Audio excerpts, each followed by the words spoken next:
Hello, everyone. Welcome back. Blue Line Blast Podcast. Jim Biringer here alongside Matthew Blittner. We're back from the hiatus, vacation time, New York State Hockey Hall of Fame time. Matthew, welcome back. It's the off season, but there is news. The NHL schedule's out, and I guess we can look forward to some road trips. Also, we got a new CBA, but we can discuss that another time. Class will be in session come September. Please study up on your new CBA.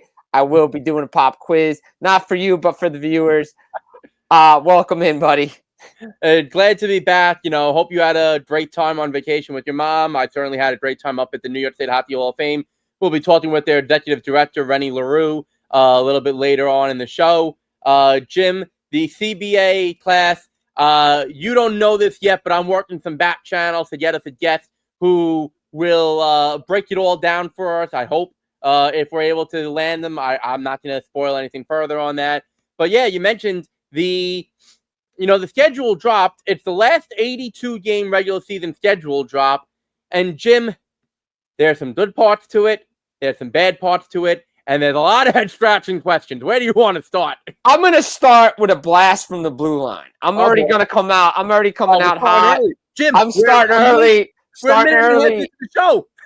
Starting early, not even 2 minutes in, I'm already starting because when we were away, a lot of flack for the schedule, a lot of people saying it's too long, going to June, can't stand free agency, all this stuff. Guess what? You mentioned it before in another episode. Players want international best-on-best hockey. When are you playing it? Either September or February to shut the season down. And the other part to that is I don't want to hear about expanded playoffs. I don't want to hear about playing round. I don't want to hear about anything. 82 games or 84 games is the playing round for the Stanley Cup playoffs. And we got 82 games. Figure it out because we know from the March 6th trade deadline on, from that deadline, that Friday deadline on is so good for the hockey, for the wild card races. Don't need any more playing games. I don't want to hear about the schedule being too long because the players wanted it. So this is what we got going forward. Jim, absolutely true. And I will say this.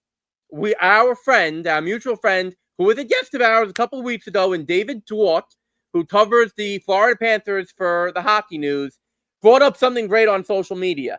Jim, opening night, yes, great thing to have the defending, reigning, two-time defending, undisputed, whatever WWE style introduction you want to give, reigning champion Florida Panthers to play in the first game of the season. That's great. The NFL does it with their reigning Super Bowl champion. It's wonderful. Jim, why the heck the HE double hockey stick are the Florida Panthers playing at 5 o'clock? Well, it's not 5 o'clock. We know it. Puck drop would be like 5:30 because they're going to do the ceremony. I don't care if you said it's I know. Look, I think this. I say this. This popped into my head when you were talking about NFL. Hear me out on this one. How about the defending Stanley Cup champions open the season and it's the only game in town? No 3 games, no 3-game schedule, no nothing. The defending Stanley Cup champions raise the banner. That's the only game on the schedule. Whatever time, 7, 7:30, it doesn't matter. Prime time, 7 o'clock, start it. Because puck drop won't be till 7:30 because of the ceremony. Show everything. That's fine. 1 game, that's it. That's how you do it. 5 o'clock, trying to cram everything into this tight window. We know games are going to overlap. We know puck drop doesn't happen right away. I think 1 game only on opening night, and then we go on. That is absolutely how it should be. Look, and I know the New York Rangers do bid rating numbers for the NHL. It's an original six, New York, bid media market, all that stuff. Jim, does anyone care that? And I know Mike Sullivan behind the bench. It's his first time coaching against his now former team, the Pittsburgh Penguins. No one wants to see that on opening night. No. The Penguins have missed the playoffs, what is it, 3 straight years? Yes. They're going to miss the playoffs again this year. They're a mess. The Rangers are coming off missing the playoffs. Who's to say whether they'll get back to the playoffs or not this year? And yes, it's supposed to be a weak Metropolitan Division, but still, Jim, you really had to throw the Rangers Penguins on after the Florida Panthers. And then what's the late game? I believe Kings and Avs is actually the late game. That's actually going to be a pretty good game. That's actually out of the 3 games that night, that's the best game because Blackhawks play the Panthers. I mean, you're trying to give no disrespect to the Blackhawks, but you're trying to give the defending Cup champions a win on opening night when they do their banner raise. I remember, and I think you'll remember this too. The Devils opened the 03-04 season against the Toronto Maple Leafs when they raised their banner. So, you can play hard teams opening night. It has happened before. So, look, I love the NHL. I love when opening night comes around, July 16th. We found everybody got amped up. And the Devils open their home. They open at home against the champs. So that's the thing for us. The champs come to town right away. And the champs have a 3-game homestand and they're on the road like that right away. Like no love, no time off for this team. They're partying anyway. They're somewhere partying right now. But yeah, they're in prison actually partying. I saw that. Yeah, I saw that. That was great. He was partying all day, baby. But I'm saying this. Look, make the schedule a little bit better. And again, everybody has a right to their opinion. Everybody can complain about whatever. But it doesn't matter. As long as there's international best on best, the schedule's going to mid-June. Like, there's nothing we can do to change that. The NHL's not starting the season at the beginning of September. They'll start late September going forward. You're still going to mid-June because of the break. So I don't know where we're putting this thing in. And again, if you want to break down schedules of teams, the Devils play the Rangers 3 times after the NHL trade deadline. Travesty, first of all. Forget about they're playing the Rangers every single time that they didn't play them after the trade deadline. Jim, that's a whole other issue. How are the Devils and the Rangers? And I know that the scheduling matrix. How are the Devils only playing the Rangers 3 times? That is one of those things where, look, 4 times I know is too minimum, but 6 times would be too much, and 5 doesn't work from the scheduling matrix. Jim, there are certain teams that under the current scheduling matrix should always have to play each other 4 times, no matter what. The Rangers and Islanders last year played each other 3 times. No. New York teams that play against each other, look, I think to me, the Devils should play the Flyers 4 times, and the Devils should play the Rangers 4 times. Those were their 2 biggest rivals in the 90s. Those should be automatic. You want to take away a game from the Devils in Carolina every I'm 2 okay years? with that. I'm okay with that. I'm okay with that. Play each other in the playoffs every year. That's in a whole other story. Yeah, I'm okay with that. I don't really want to see Carolina 4 times, to be honest. That part of me doesn't want to see Carolina 4 times in a regular season. Columbus, hit or miss. Penguins, same thing. If you want to throw Devils Islanders 4 times, I guess that's a given. I think that's okay. Devils Islanders. You know what? Devils Islanders can play each other 3 times. Okay? Yeah, that's fine. So given is Flyers and Rangers for 4 times, no matter what. That's a given. Automatic, should be done. Should we say Devils Caps 4 times? Maybe. Not a mandatory. Not a mandatory. Not a mandatory. Can happen every other year, something like that. Look, I'm going to give my blue line, my blue line right now. Coming in early, hot, baby, hot. So the NHL has always said, since they went to the current format for the playoffs, when they got rid of the 1 versus 8 format, and they went to the first couple rounds with divisional and all that, okay? They said that it would be great for divisional rivalries. They said it would be great TV, it would be great atmosphere for the fans, because it's to build rivalries, right? Because chances are, if 2 teams in the same division did 1 year, they're still going to be good the next year, and then you continue to build that hatred, that intense rivalry. Okay, it's worked somewhat. It hasn't worked in other places.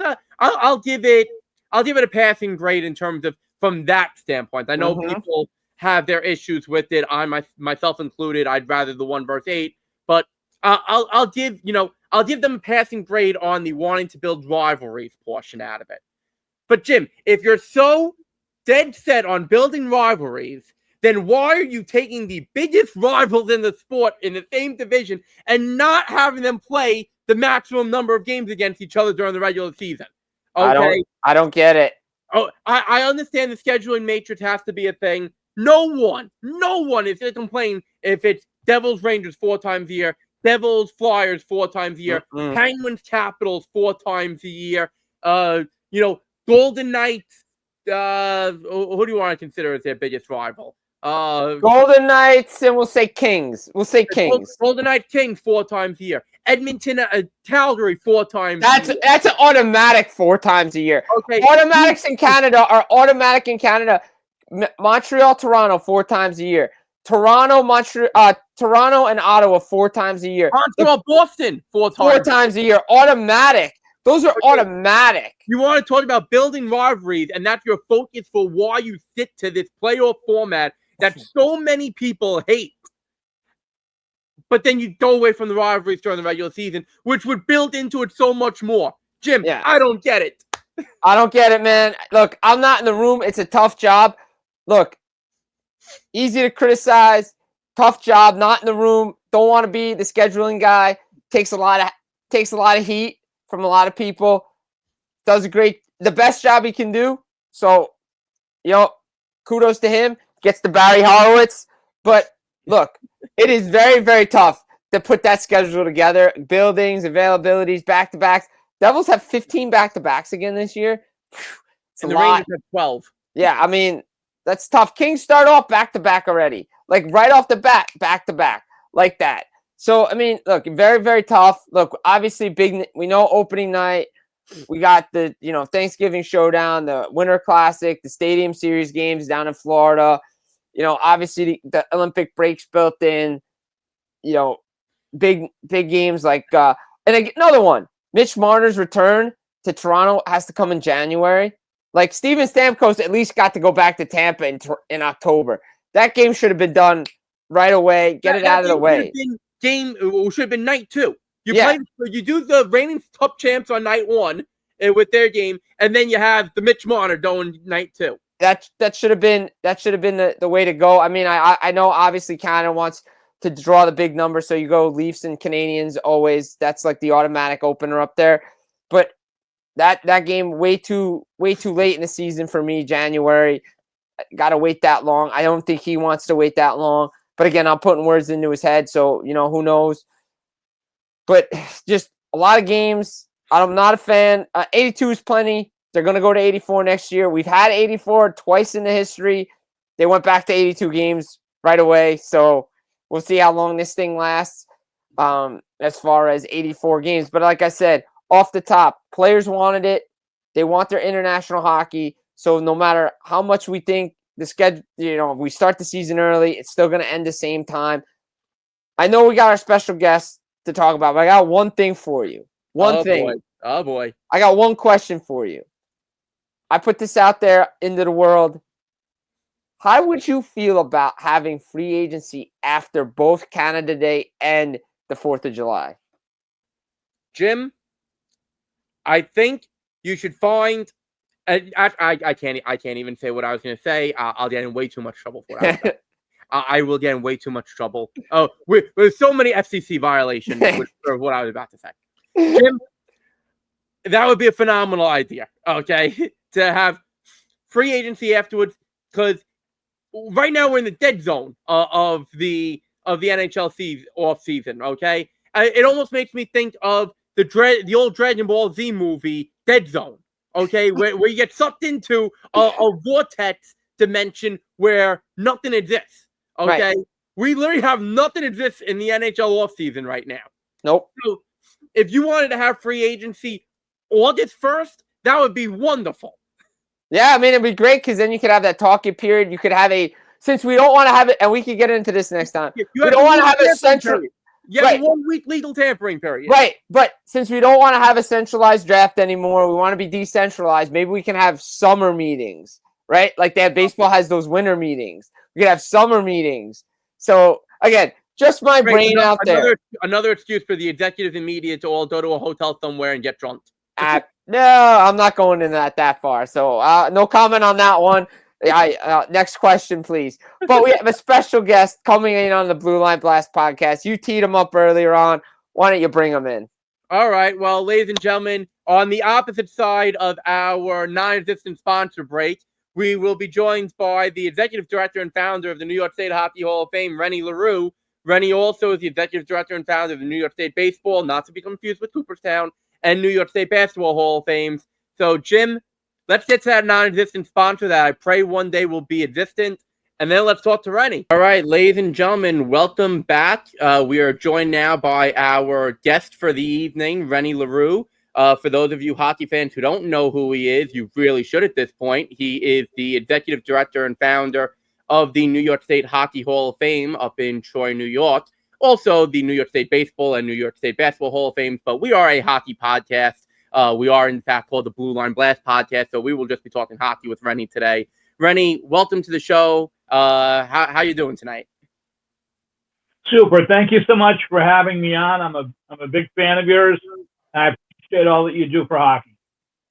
Thank you. So, Rene, to get started here, last weekend, July 13th, you inducted your fourth class into the New York State Hockey Hall of Fame. Among the notable people were, of course, Dave Maloney from MSG Networks, Joe Micheletti, now retired from MSG Networks, Jits McDonald, Billy Smith, Joe Juneau, Graham Townsend, Bruce Bennett. Obviously, there is more to the list, but we don't want to, take up too much of time. What is it, to you, having these type of people go into your hall year after year after year? Just what does that say to what you have built here in the early going? It's amazing, though, the momentum we've gained in a few short years. The names don't seem to tail off, Matthew. Every year they seem to get better and better. And the stories this year, the timing was exceptional. I especially like the story with Joe retiring and passing the torch to Dave Maloney, who seemed to be very good friends, and we're very happy to see each other. And of course, having Sam come back to introduce them both was just brilliant. Yeah, I mean, it's another great class always here for the New York State Hockey Hall of Fame. Some of the members that went in this year, Matthew mentioned it, Joey Juneau. We were talking about it today in the locker room. We were doing some hockey trivia with the guys, and it was funny. Joey Juneau's name came up. What does it mean for a guy like that or a guy like Eric Cole to be inducted into this prestigious Hall of Fame in New York? Joey was a local favorite because of his years at RPI, and the legend is that he was a 4.0 student in aeronautical engineering. And it was also, he mentioned in his speech that when he was a freshman, he did not know one word of English. He only spoke French. So he got to stay with a host family who sort of tutored him on English. But he was maybe the most favorite RPI skater in their program history. Now, that's great, obviously, and it's a great story, and I was there up at the event like I've been every year since you started this. But, one thing that catches my eye, and I'm sure it's caught a lot of other people's eye, you have a special affinity for the 1980 Miracle on Ice team. Now, of course, the Miracle on Ice team did play up in Lake Placid for that absolute wonderful upset over the Soviets in 1980. But for the most part, none of them are really synonymous with New York. Obviously Ken Morrow being the exception playing for the Islanders. But, why the Miracle on Ice team so much over, let's say, some legendary RPI teams or SUNY Albany teams or Seneca teams or whoever? I worked for Xerox Corporation and was stationed in Lake Placid in 1979, 1980. And, I was there every day, every beat of the moment. And the feeling that was there was amazing. Those players and the coaches, they would fly into Albany Airport all the time. And when they flew into Albany, that's the nearest airport to Lake Placid. So they regard Albany as their home away from home. And so in their minds, upstate New York is their de facto home of their greatness. And what's interesting is that after 45 years, they're all still so very close. And, we having that here, in New York State, you can be inducted one of three ways: born in New York State, play in New York State, or live in New York State. So they qualify. But I'm so happy with their openness and their friendship and the way they connect with each other. Matthew, you were here last year when Mike Ruzioni came. Yep. And what he represents, goes beyond the ice. And what he gave to the sport was amazing. And the way he's represented himself afterward, also amazing. When they had the tournament this year, USA Canada, he came out to drop the first puck. You were there when we had Jack O'Callahan and God rest his soul, Mark Wells, Buzz Schneider. We've had, those guys are all, many of them played in the NHL. Mike Ramsey, many years with the Buffalo Sabres. And, one of my favorites is Kenny Morrow, who had those great 4 cups with the Islanders. My affinity for that Islander dynasty.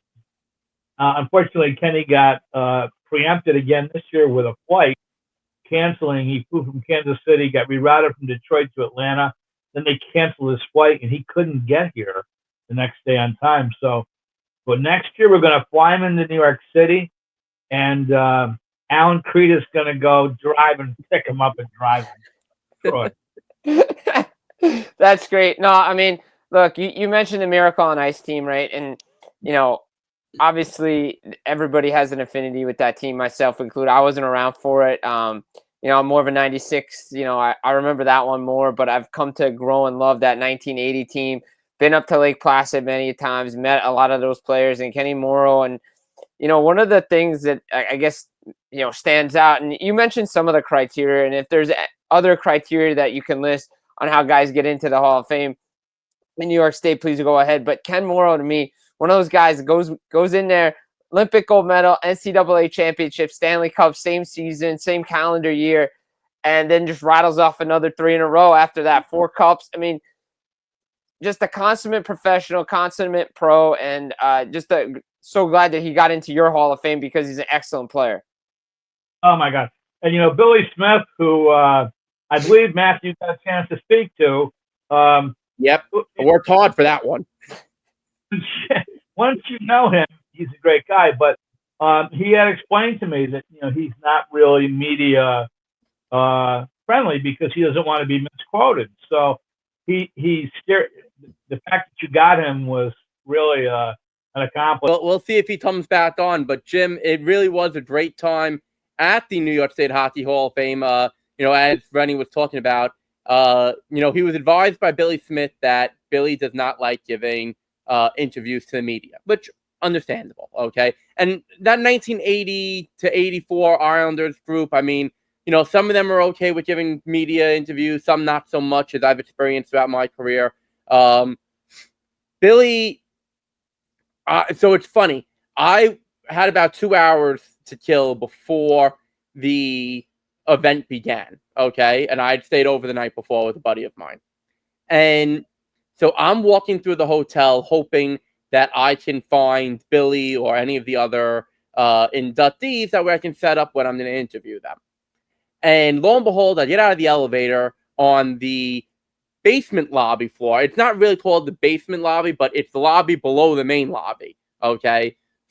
And I get out of the elevator, and who's standing right there waiting for the elevator to go back upstairs? Billy Smith.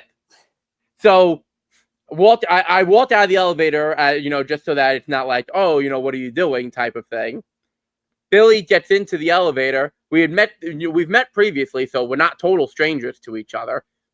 And he's like, oh, aren't you getting out? I was just like, actually, I'll take the ride with you. I got to talk to you about something. And he's like, okay. So you can already see that he sort of knows where I'm going, but maybe he doesn't, So in the elevator, I'm like, Billy, out of curiosity, look, I know that you're not willing to give interviews. I know that you've said you don't want to give interviews. I said, look, I'm not here to ask you about your politics. I'm not here to ask you about what you think about the current New York Islanders. I'm not here to ask you about any of that. I'm here strictly to ask you about how you feel about being inducted into the New York State Hockey Hall of Fame, and a couple questions based upon and a couple follow-up questions based upon your answers. And he thought about it for a second, and he's like, if that's all, he said, I'll gladly give the interview. Jim, this is why trained journalists are the ones that have to find out if someone's going to give an interview or not. Exactly. They're the ones who know how to put a player at ease. It's true. It's true. I mean, I've had those conversations with some players over the years that since I've been doing it, quick couple of questions. Hey, what are we doing? How can we talk about some things? I just want to, just about your playing career. I really don't care about anything else. I'm here to just get a couple quotes just about, what you got going, how you feeling.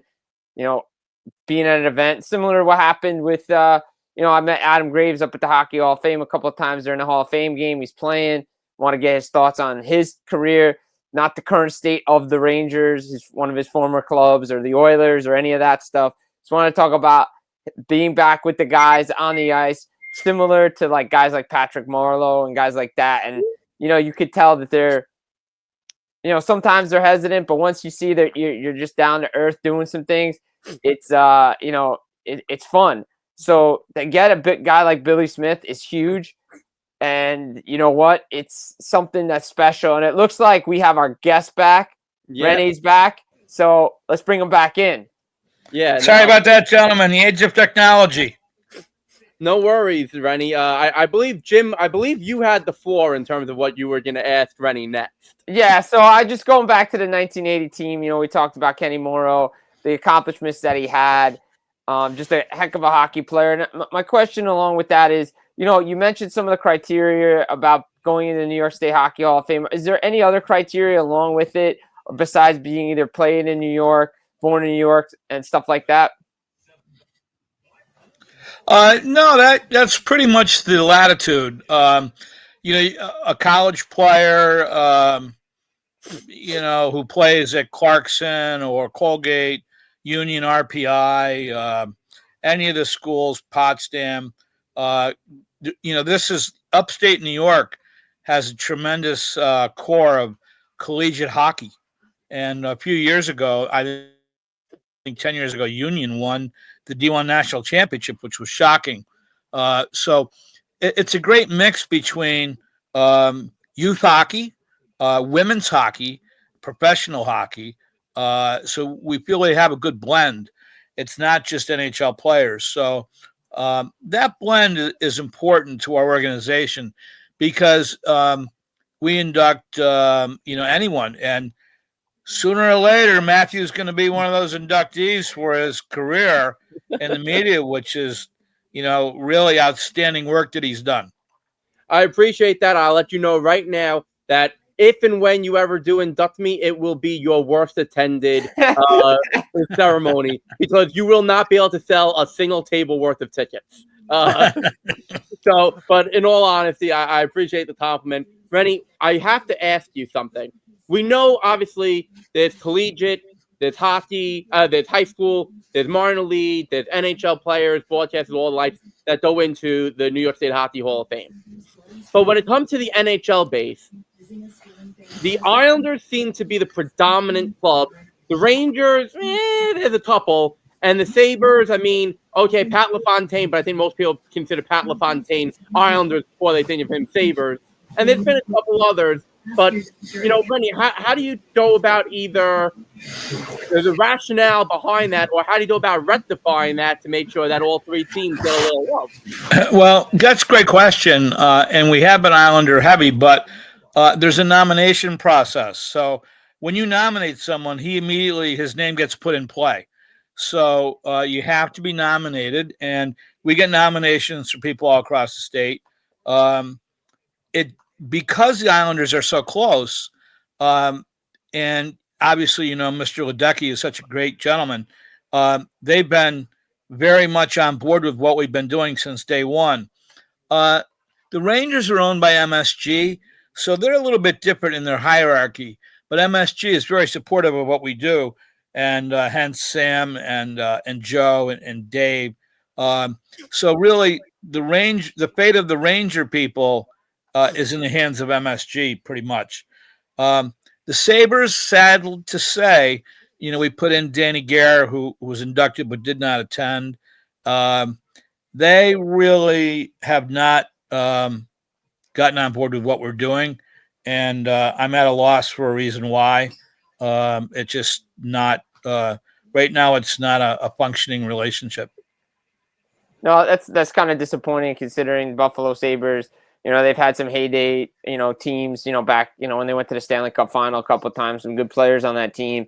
But you mentioned the college hockey, you mentioned the high school hockey. There's great high school hockey all across the state. And like you said, they have to be nominated. Another guy, that I saw on your list for this year, Eric Cole, won a Stanley Cup with Carolina Hurricanes.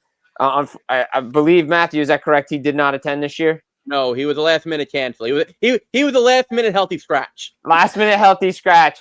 I never knew until today that Eric Cole was from New York and played and played it from New York, and it's crazy to see that he's in there. And again, the Carolina Hurricane guy, a Washington Capital and Joey Juneau and a Boston Bruin, I believe, as well. Again, you mentioned it, the more Islander heavy than Rangers and Sabres. But what about, is there, with the women's hockey side of everything, especially now how predominant it is, will you see more of them go in and be nominated? We will actually, and in the women's class in their category, the best is yet to come. I mean, there are some really exceptional Team USA hockey players that are from Syracuse, Rochester, Buffalo. So we had 3 wonderful women this year. One was a star at BU for 4 years. One was a star at Brown University for 4 years. And Melissa Sheeran was the D3 Player of the Year in the country. Interestingly, Matthew will tell you about Kathleen Koth's induction speech. She's from Saratoga Springs, and she got cut from the Olympic team 2 weeks after she lost her dad in 9/11. And it was tragic because the coach said to her, he was questioning whether she could gather herself emotionally, and focus. And I don't think that was really fair to her, to penalize her for that situation. She gave a wonderful speech, paid tribute to her dad. Her mom was in the room. She was a tremendous player. She helped founded the Women's Professional Hockey League in Canada. So we're really proud of how we have included and grown the women's role in this Hall of Fame. Eric Cole is a loved guy. Clarkson, he was phenomenal. And the Carolina Hurricanes, by the way, fully on board, very supportive of this. He skated on a line with Rod Brindamore, hoisted the cup, over his head when they won the Stanley Cup. So, kudos to the Hurricanes for their support. Eric will be here next year. He had a family emergency and could not attend. He was literally a game time decision, as Matthew said, a healthy scratch. I look forward to having a sit-down interview with him next year. They do all the big name interview inductees. Rene, before we let you go, I have a question, and then I have a comment after it, okay? And okay. Jim might have a comment too. So you're talking about growing the New York State Hockey Hall of Fame, which is great, and it should. There are, I don't want to call them rumors, because there are reports out there, okay, that journalists have dug up that say that you are in talks with the New York Islanders about potentially having some sort of, relationship where the New York State Hockey Hall of Fame would be represented at UBS Arena. Would you care to comment about the state of that report? That is correct. We are in negotiations with them, and they're a marvelous organization to work with. And I think personally, that's the best case scenario for the Hall of Fame in New York State would be at UBS Arena. And they have the facility. We're in alignment on all the issues so far. So I am hoping that comes to fruition. The people, that's a hockey-centric place. It would benefit the Rangers, of course. So I really would like to see that happening. Mr. Ledecky is a great guy. Matthew, Jay Bieberman, who's also a great guy. Yep. So we're on a really solid footing with them, and I think that that may happen. I'm hoping for it. Now, my comment that I have to give here, and I'm going to continue to push this, okay? And I've said this to you multiple times, and I'm going to continue to push this. Here is my nominee for next year's class. His name is Neil Smith. He was the general manager of the New York Rangers when they won the Stanley Cup in '94. He was a scout for the Islanders during their dynasty, won multiple cups with them. Well, we won't talk about his 40-day run as the Islanders GM back in the early 2000s. But he absolutely deserves to be in, and he is currently one of the top hockey podcasters in the world with his NHL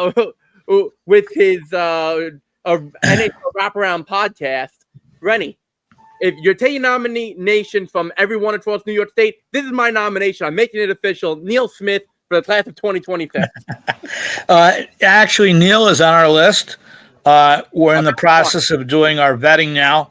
I will say that there's 100 names on the list each year. The key is working from, say, 88 to number 14, which is generally our cutoff list. So he's there, and I personally agree with you.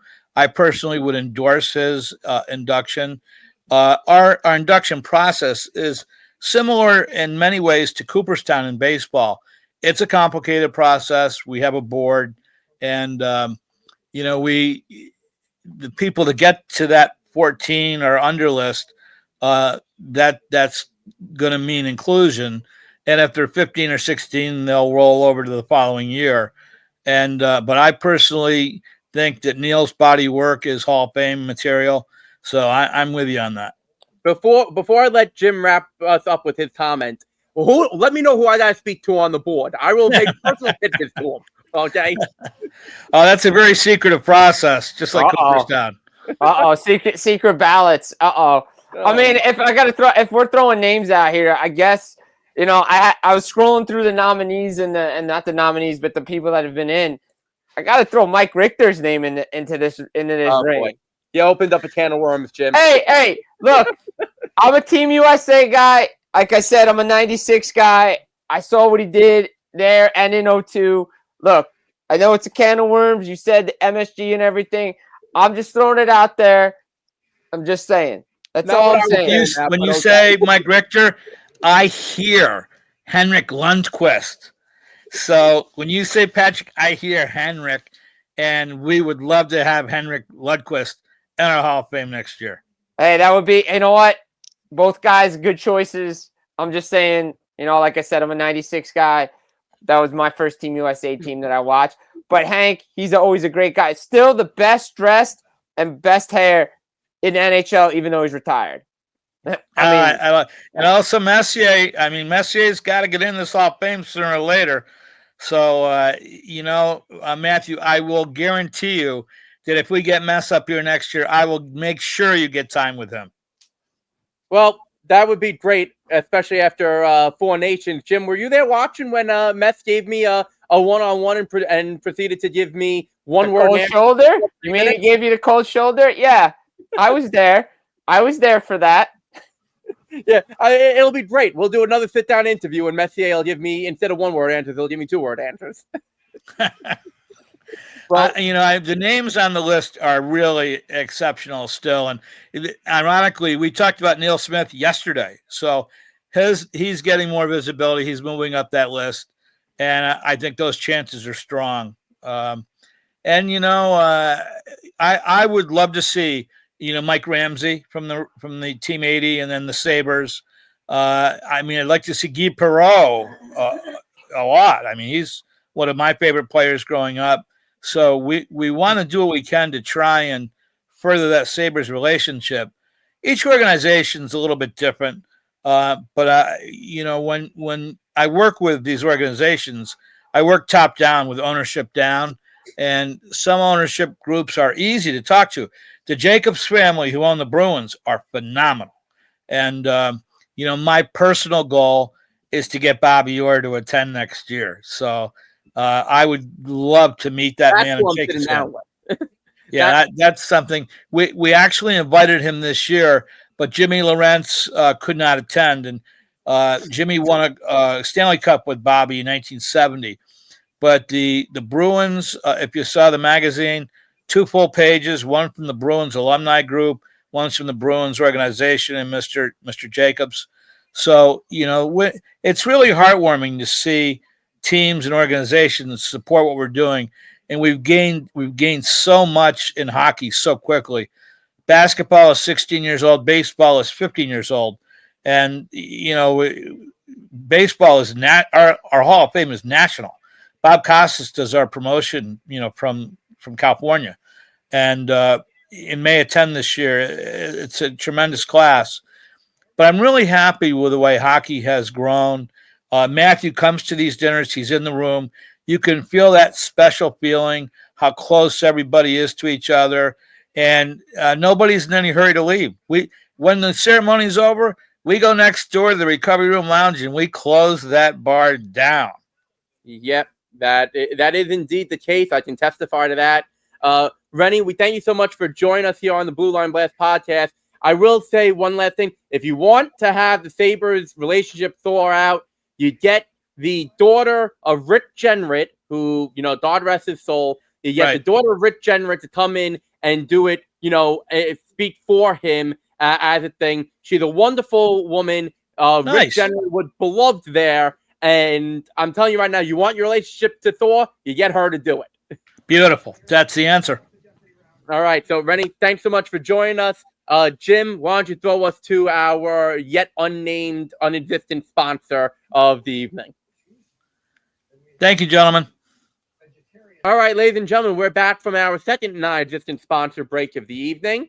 We just finished speaking with the executive director and founder of the New York State Hockey Hall of Fame, Rene LeRoux, who we had some fun with talking about, this year's class that just went in on July 13th, their fourth ever class. We gave some nominations. Jim gave some open-ended nominations. I continue to push for someone who I've been trying to nominate for the last. Actually, I don't think I want to say how many years I've tried to nominate him, because when he eventually gets in, he's gonna be like, well, what the heck? How come it's just so long? So yeah. I'm not gonna admit to how many years. Just don't admit to that one. Don't admit to that one. It's been multiple. But Jim, now that we're past that, since there's not much going on in the hockey off season, I will say a lot of people in hockey, whether they're executives, players, broadcasters, writers, whatever, they use the summer to not just get married, and not just to get engaged. Congratulations, Simon Holmstrom of the New York Islanders, but also to host charity events for their respective causes.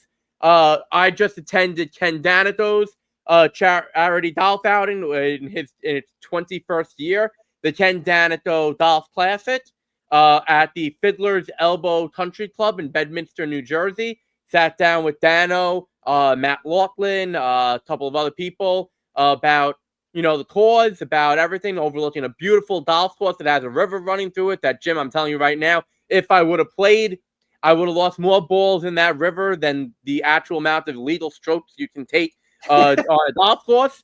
But I would have joined you on that. I would have joined you in that river too, because I'm not a great golfer either. So don't feel bad. You would have had company. Absolutely.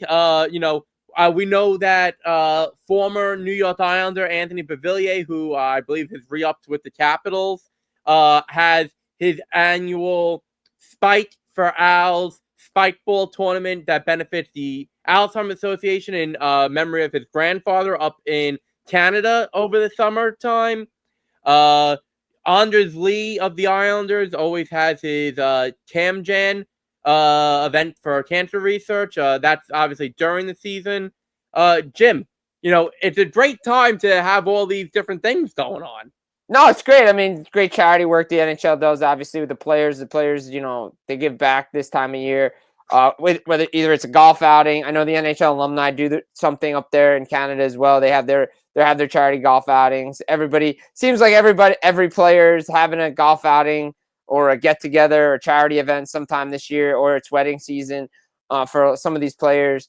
And they deliver to great causes, whether it's cancer, whether it's Alzheimer's, ALS, it doesn't matter. The fact that they're giving back to the community, raising great money for great causes, try to end some of these terrible diseases. You guys do the same thing with your softball game. Just wonderful stuff for you guys. Unbelievable what you guys are doing. And, look, this is what they do, right? They give back. They have these charity events. I know Dominic Moore has one during the year with his ping pong classic. They love doing that. So hats off to the players for giving back. Yeah, and look, the shoulder check event is coming up, I believe, in a couple of days up in Connecticut.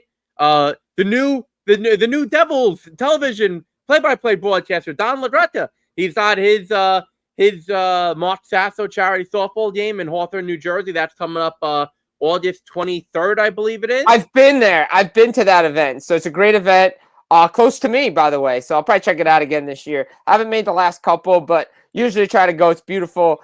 Weather's usually great. Great softball game. All the players, teams are great. And obviously, Don, we know, big Devils fan, doing his thing this year with his hometown and, love for his team. And his event is great. So if you guys check it out, go check it out. Check out his Twitter. It's a great event. I hope to be there this year. Always fun to see the guys and the crew there. Now, Jim, what's it going to take for us to get you down to the Brooklyn Memorial Cup for Alzheimer's, which, if you'll indulge me, is coming up this Saturday, July 26th at Kingsborough Community College in Brooklyn, New York, where the media team, which is predominantly hockey media, we do have a couple of baseball guys in there, but predominantly hockey media, Jim, they're about to go for something that the Florida Panthers are shooting for. They're trying to be a dynasty. They've won the last 2 in a row, and they're going for win number 3 this Saturday. Ooh, all right. So we're going dynasty mode here, trying to go 3 in a row. And the Brooklyn team won the first 4 in a row, so they were a dynasty. But you ended that, but you ended that dynasty. You ended that dynasty. I'm hoping you guys pull out the 3-peat. What it's going to take to get me there, you can get me the transportation. Somebody can fly me to Brooklyn, or I'm going to have to bike there because that's usually what I do. But hopefully I can get out there because I would love to see everybody play, check the event out because what you guys do is amazing. Just a great cause, raising money for Alzheimer's, terrible disease out there. And I hope that, I get to enjoy it one day and be out there, watch you guys do your thing. And I hope that you guys take it down. Media team takes it down this year because you got to get 3 in a row. And you guys are the 2-time defending, reigning, undisputed champs. Go do it. Jim, I'm gonna appeal to you on something to try to get you down to the game. Whether it's this Saturday or a future game. Okay? I'm gonna throw out a couple things. One, the co-captain of the media team is our friend and previous guest Russ Cohen. Good dude. He's a good dude. Number 2, Larry Hirsch, the first ever Devils radio play-by-play man and first ever Tampa Bay Lightning radio play-by-play man, is on the call on our broadcast on Twitch, Facebook Live, and TikTok, doing the play-by-play. He flies up from Tampa, Florida, just for the day every year to come up, do the broadcast for the game, call all the action, and then flies right back down after the game. Stu Honig, who was his statistician way back when on Devils radio and is still around the NHL, a little bit of the statistician, is the statistician. We reunite them. We get stuff from the Rangers, Islanders, Devils, Yankees, Mets, Jets and Giants, and also from a professional personal chef company. But Jim, I'm going to appeal to you in the biggest possible way right now.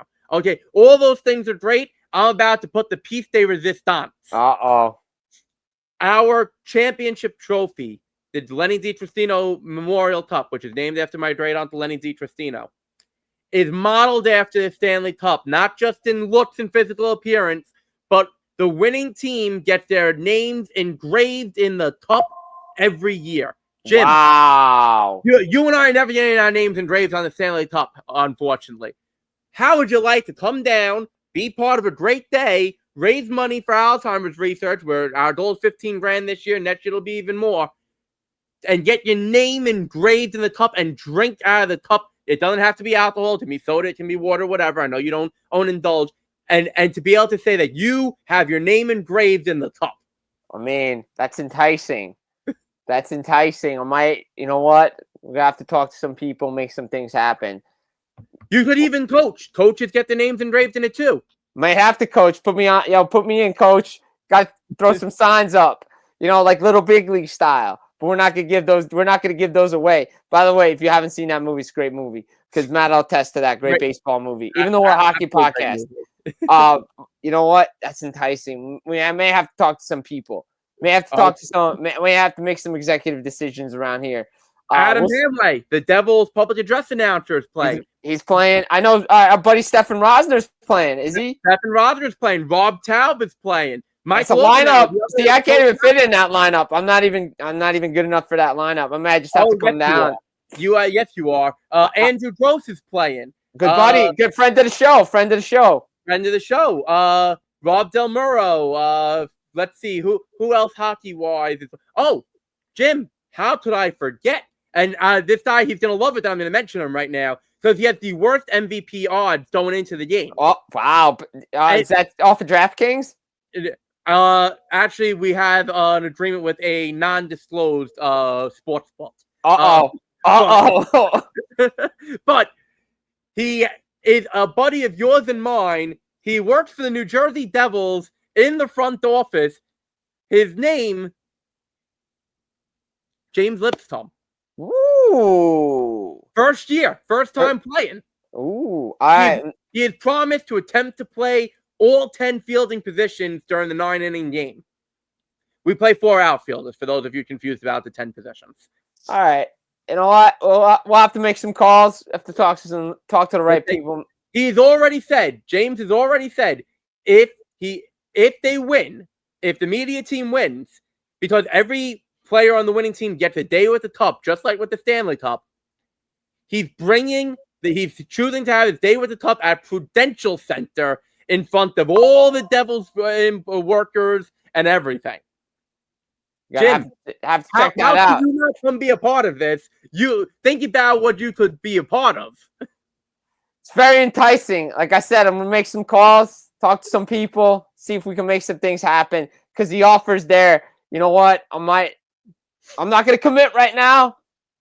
We'll have to make some calls. Tell you what. If it's not this year, if it's not this Saturday, we'll have to do it in the future. Jim, tell you what. I have one last pitch for you. Oh. I wasn't planning on telling you this. Oh, boy. But I'm going to tell it to you right now. Oh, boy. Okay? And this fits because it's a hockey podcast. I know we're talking softball, but it's hockey people playing in it, so it'll work because, even the hockey news, Stan Fisher was always great about writing up stories about it in the hockey news because he finds the hockey angle. Jim, what would you say if I told you we have an extra jersey that would fit you, and all you have to do is come down Saturday and be a base coach. All you have to do is stand at either first or third base and tell the runners whether to stop or go. And if the media team happens to win, your name's going on the cup. Oh, man. Bringing me in. We have the jersey ready and waiting for you. Oh, man. Guys really want to stand there, and when a guy hits the ball, you tell him, okay, yeah, keep going, or no, stop. You're going to get thrown out if you try to go to another base. Man, I might have, lean in. Might have to commit to this thing now. Okay, just yeah, it's tough decisions right now. Umpire even. Wow, you know what?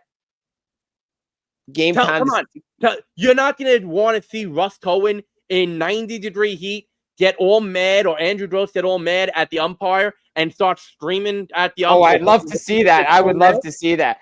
I would absolutely love to see it. I would love to see that. To be honest, I can't wait to see it. Jim, you have to be the one holding them back as a coach. I know, it'd be great, right? I got to stand. This guy got to stand in between guys. You know what? I think I might have to show up. Look, I'm not gonna be committed right now. I'll confirm everything off the air. Like I said, got to make some calls because we don't got to see what happens. But it is very enticing to show up there for the game this Saturday. I will admit that. Ladies and gentlemen, you heard it here. He's thinking about it. Thinking about it. Reach out to him. Jersey Jim on social media. Okay, reach out. That's only Instagram. That's only Instagram, buddy. You can get me. Reach out to me, Jim Biringer, on Twitter. If you want to flood the vote box to try to get some influence, you're more than welcome to do that. Think about it, ladies and gentlemen out there right now. Jim is a very mild-mannered person, okay? We see it, okay? We see it here on the show. He's a mild-mannered person. You don't see me on the hockey rink, though. That's a different story. But think about it. On the hockey rink, he's a competitive person. Stands to reason on a baseball/softball diamond, he'd still be that same competitive person. I would put money in our not-to-be-named sports book that, with it being hot out, if a call goes against on something that Jim is standing right there for, ladies and gentlemen, could we see Jim potentially, possibly, maybe flirt with getting ejected from the game and make history as the first person to ever formally be ejected from the game. I mean, Jim, you and I have a buddy who used to write for Front Office Sports. I'm not going to bring up his name on the podcast right now because I don't want to, point fingers or anything. A few years ago, there was an incident at home plate. He's in the dugout, okay? There was an incident at home plate where the catcher, he tagged the runner a little too hard, okay? The runner goes down. The runner drops to the ground. And this now former Front Office sports writer charged onto the field out of the dugout and led to a benches clearing incident in which no punches were thrown. No punches were thrown. We do not condone that. But I could see you, Jim, potentially, maybe, doing the same type of thing at some point. Quite possibly. You should have seen me in those college softball club games. It was pretty ugly. I'm not gonna lie. Got very heated, competitive. Didn't like some of the calls going against my team. Could be the same thing. Never know. You never know. Could be very, very, very. Could be like Lou Brown style. And Major League could be like that. I don't know. We'll see. You never know. Or it could be out of Bull Durham. Oh, who knows? Geez. Who knows? I don't know. Again, those could lead to FCC violations. We don't want that. No, so, you know what I'm putting money on? You're gonna be the Hanson brothers in Slapshot. Could be those guys. Could be those dudes. Try and stick to a more hockey theme on a hockey. Yeah, exactly. Could be those dudes. So, tune in and find out. We'll see what happens. Tune in and find out. Jim, why don't you take us away and wrap it up for the evening here? Guys, Blue Line Blast podcast. Thank you to our guest. Coming on, talking about the New York State Hockey Hall of Fame. Jim Biringer here, Matthew Blittner. We'll be back again next week. Take care. Enjoy your summer.